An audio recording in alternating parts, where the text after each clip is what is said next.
We start this chapter off with a major lore drop about the Dark Society, and it's just as brutal as you'd expect.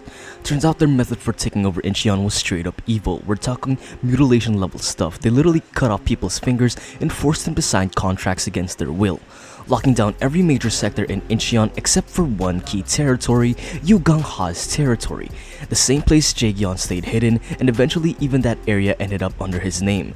And now things are about to explode. In the last chapter, Yujae's daughter Yujae got caught, and now the Dark Society's leader is cooking up something diabolical.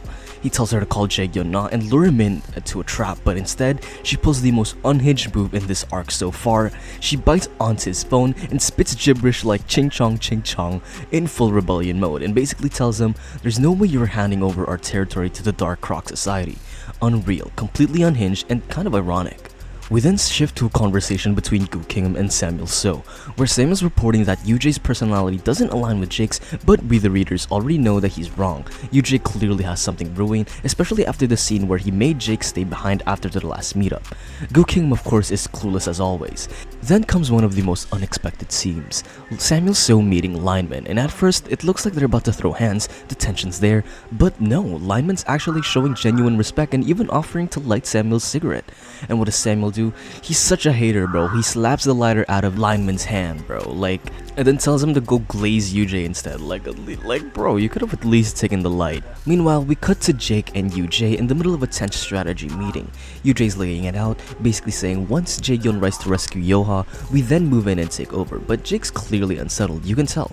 Something's wrong, maybe he's worried about Daniel, maybe he's realizing the stakes, and maybe the tension's building, but boom! Jaegyeon's face shows up on every screen in Incheon. It's a broadcast and he's not holding back. He calls him out directly, saying that if they want him, he's coming, and he's ready to end this cycle and this war once and for all. And yeah, we even get a better look at his eyes. This man is dialed in. But the real twist, Daniel Park standing behind him. Standing there like a boss orchestrating everything. The visual cold, and bro looks like a villain getting ready for war. And Daniel, man, I've been telling you all, he had to step up. What does he do?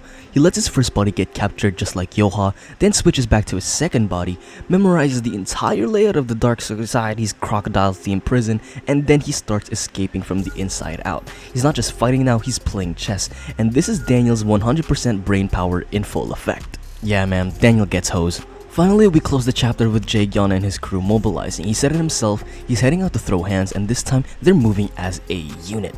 This arc's been cooking for a while, and now it's finally time to bring it to a close. Now let's talk theories, because the way this arc is lining up, it feels like we're not just heading towards a Jaegyeon versus Dark Society showdown, we might be building towards a Daniel versus Yujae. My theory is Yujae is playing both sides. He's pretending to support Jake, but if you look closely, he's doing everything that benefits himself. He's letting Jake lead while staying behind the scenes. And he even said himself he wants to be Jake's elite, like what Charles Choi was to Gabriel, but we all know how that ended up. And honestly, you can never tell what this guy's thinking. He's a menace. Number 2, Jaegyeon's final evolution. We're watching a full circle moment from him.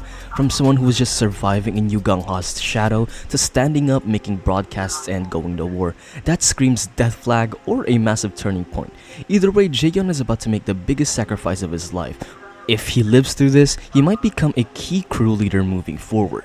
But that's just my theory. What do you think? Is Yujae playing the long game, or is he just another pawn? Drop your thoughts down in the comments and let's break this down. Until then, see ya.